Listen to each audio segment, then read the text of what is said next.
Hey, pilot, welcome to another episode of Ready for Pushback. My name's Nick Fialka. Stoked you're here with me today. I am talking to a man named Tom Pinit, and our conversation goes in and out of the big obstacles that are in your way when you are trying to go through the path of becoming a pilot and getting paid for that and what it takes. And sometimes you make advancements, sometimes there are setbacks, and it often doesn't go the way you plan. And that was this conversation today. Tom lives out on the West Coast, working, doing some good flying now, and he's had a lot of ins and a lot of outs. I think that this is a really valuable conversation. You're going to get a lot out of it. So sit back, relax. Let's get ready for Pushback. Most pilots don't understand what career opportunities are available in the world of aviation. They're making career decisions based on advice from friends or posts on internet forums, meaning they are taking huge risks with their livelihood without having all the details. This podcast was created to help you understand the aviation industry so you can find your dream job. Let's get ready for Pushback. Here's your host and my dad, Nick Fialka. All right, Tom Pinit, good afternoon, good morning. Hello, my friend. How are you? I'm good, Nick. How are you this morning? I'm good, dude. It's been a great day. I'm so glad we get to sit down together. You reached out to me on probably one of the socials, right? Yeah, I sent you an email actually from the parking lot of a Trader Joe's after listening to one of your most recent episodes.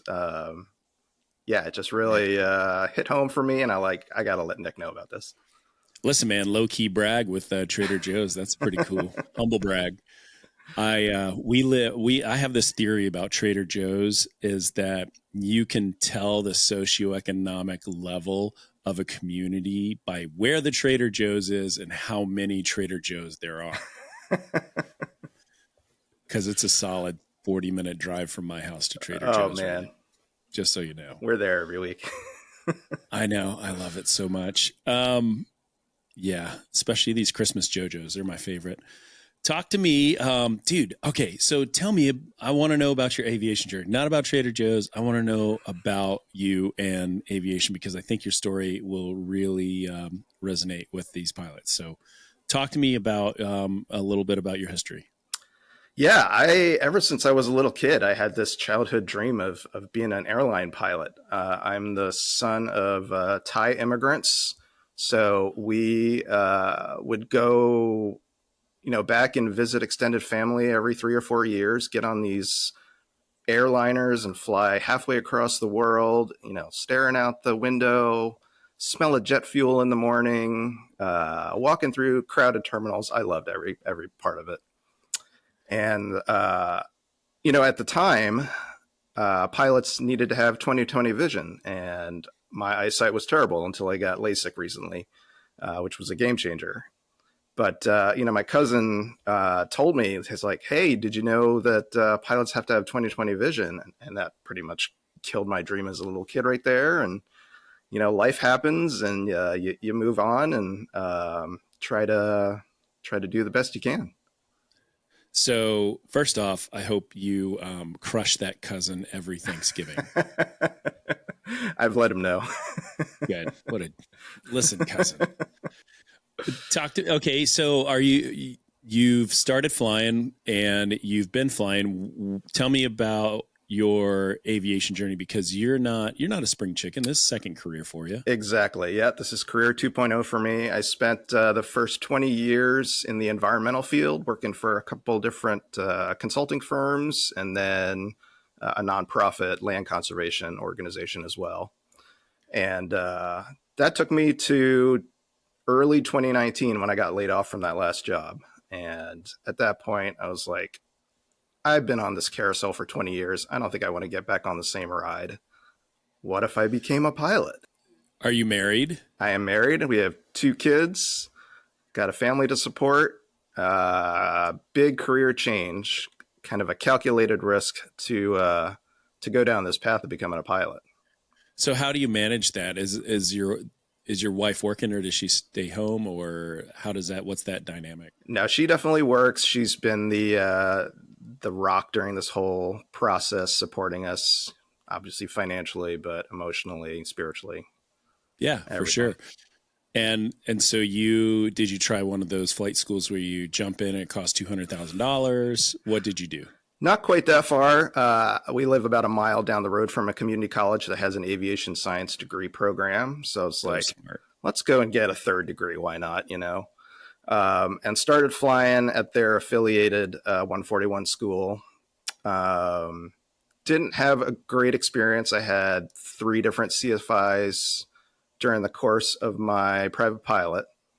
Mm-hmm. And March 2020 is when I took my private pilot check ride. So you could probably remember what happened around that time. Yep. Masked up, gloved up, sanitizing everything.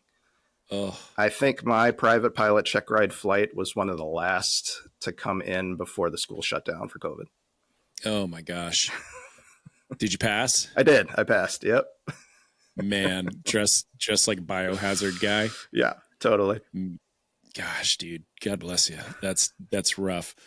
So yeah, the world shut down. I bet that pretty much stifled your time building for a while. It sure did. I was also working every weekend at the front desk of an FBO, trying to make some money and just do the best I could, being away from family every weekend working.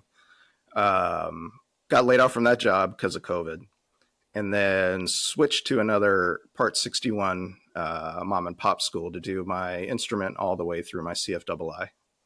How was that experience? It was great. I really loved the atmosphere there.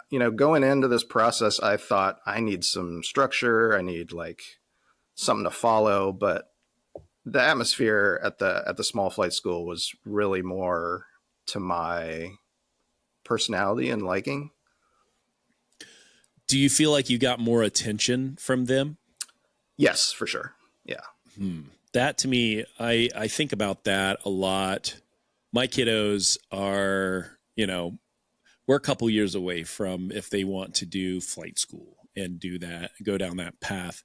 And we've been chewing on the best way to get your ratings and all.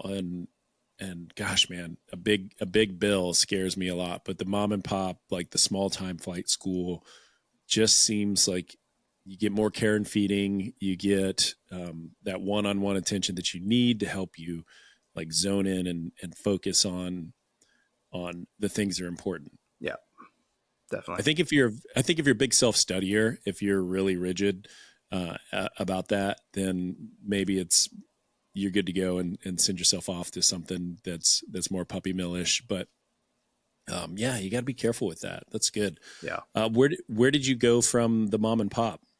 So I was hired on there as a CFI in the summer of 2021. So I started instructing there. At the same time, I had gotten another part-time job working at Amazon, working at the counter inside of a Whole Foods to try to make ends meet as well, supplement our income any way I could.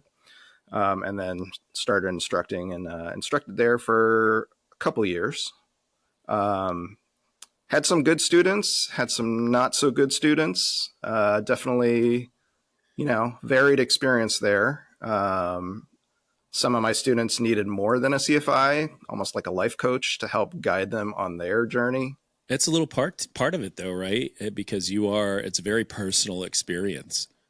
Definitely. What advice do you have if somebody, if you're a CFI and there's a person that's on the struggle bus and there's a lot of things going on in that person's life? I mean, what do you tell them? Are you just a listening ear, or what do you do? Definitely listen, first of all, and hear what they have to say. One student of mine in particular, she was getting into aviation for kind of all the wrong reasons. She needed help support her family.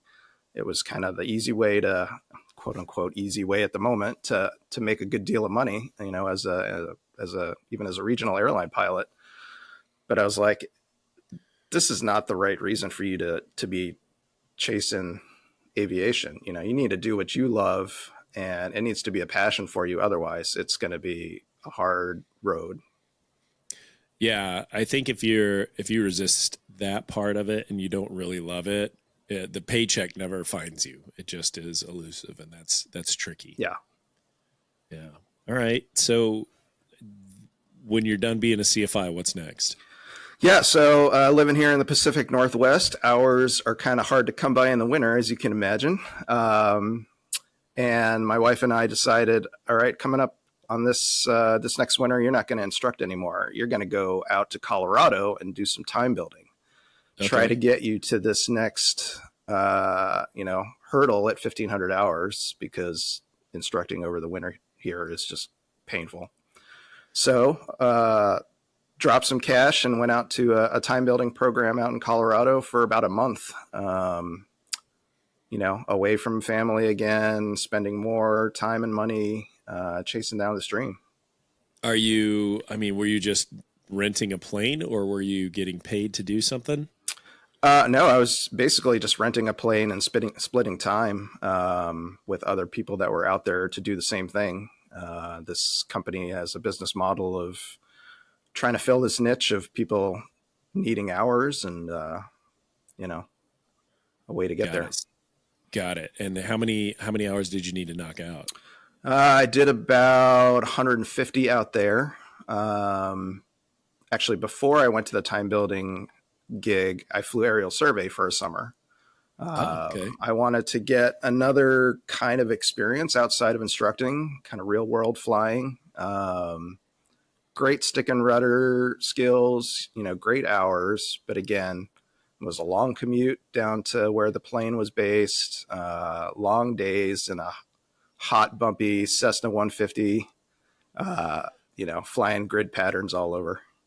Yeah. So I think you might be the first person I've had on here that's done aerial survey. Talk to me about what a day is like in an aerial survey life. Sure. This was one of a kind of a different aerial survey job. Usually these places send you out on the road for, months on end to go do the work wherever it's located. This one was concentrated kind of in the Northwest here. We were doing agricultural surveys of different farm fields, and it was me in a Cessna 150. So Cessna 150 with an 0320 engine inside it, and an extended fuel tank. And basically, the client that we worked for would send us out to wherever we needed those fields surveyed, and we'd have a camera attached on the wing strut and basically flying ILSs back and forth all day long, collecting data. How many hours a day were you banging out? Probably 8 to 10 hours a day. Wow. Yeah. That's a lot of hours a day. Man, it wears on you. It probably is exhausting. But it seems like a pretty good way to start cranking out some time. Absolutely. Yep. All hand flown, no autopilot, looking out for other student pilots in the area, How high are you flying? I was like 3,000 to 6,000 feet AGL. So could be anywhere from down low all the way up to over 10,000 feet. Okay. Yeah, that's cool. And how many hours did you crank out while you're doing that? That got me about 250 hours for the summer. Heck yeah. Yeah. That's pretty damn good summer. Yeah. Dang, dude.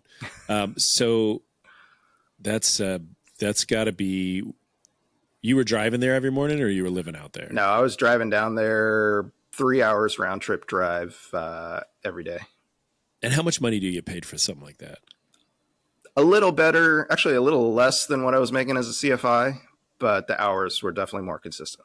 Is that like $400 a week? Is it less than $400 a week? Let's see. Do the math real quick. It was more than that. It was more than 400. Okay. But it wasn't like $1,000 a day. No.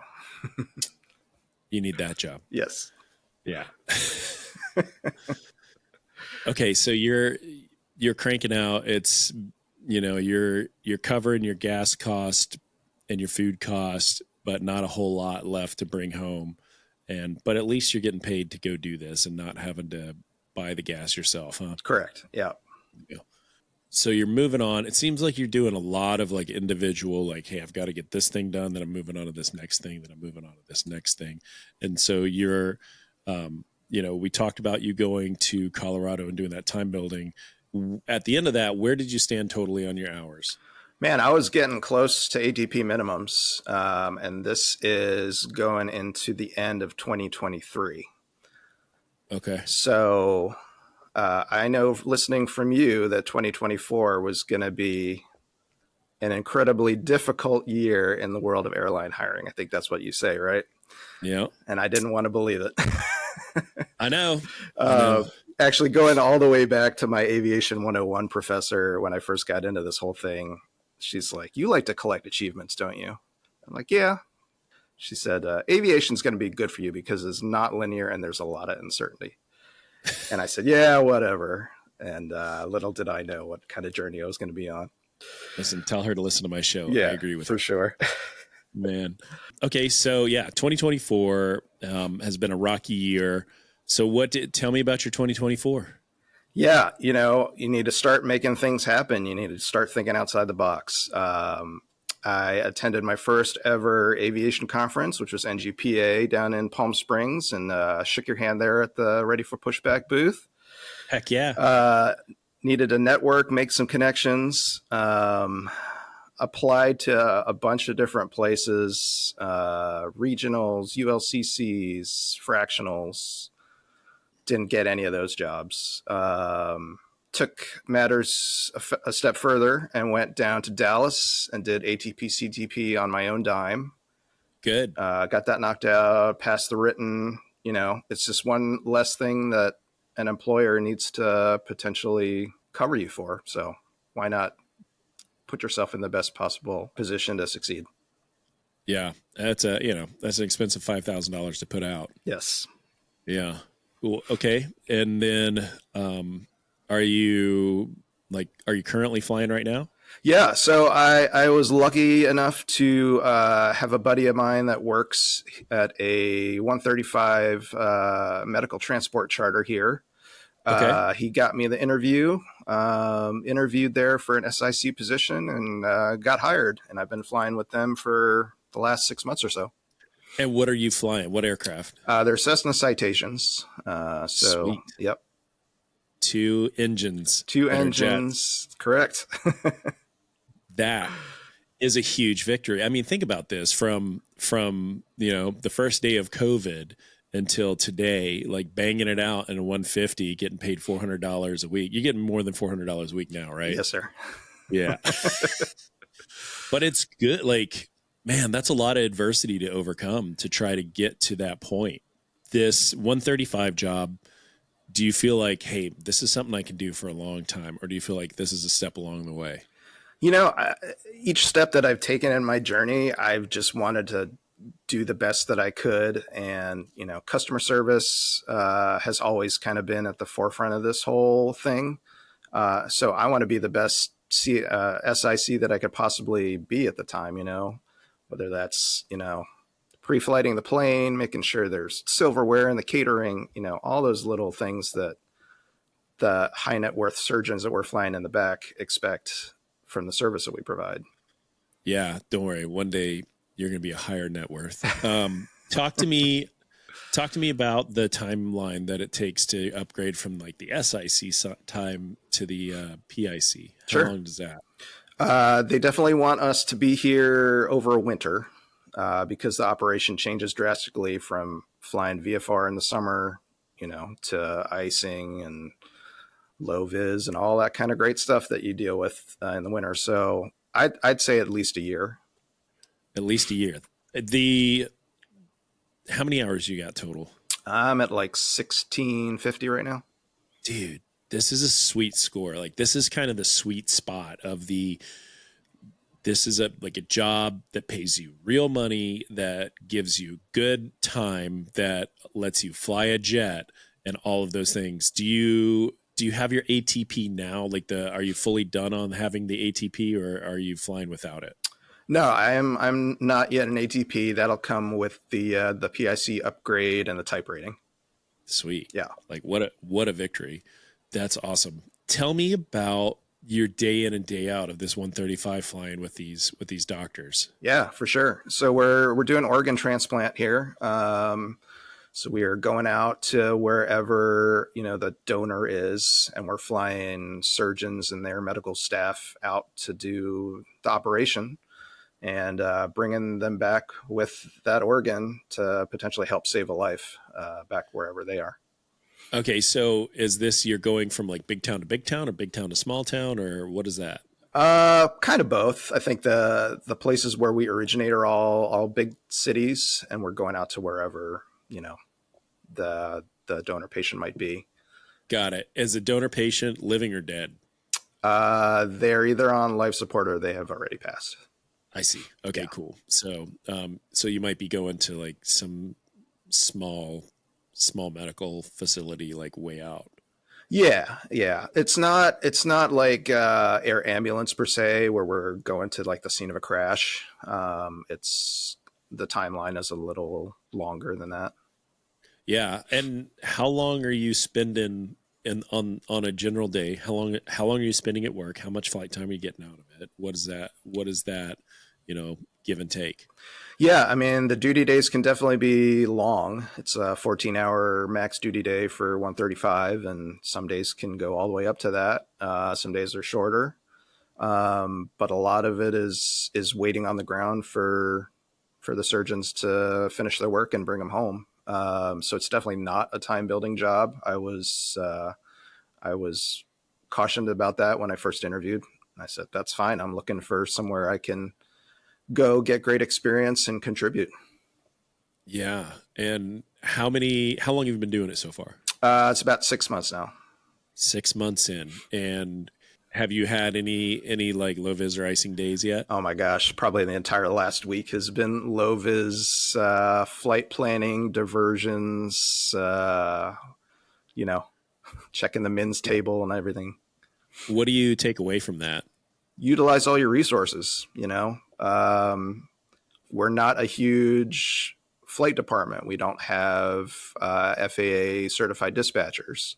So a lot of it is on us as the pilots and the department to figure it out, What are some of the big things that you've been aha moments recently with winter flying?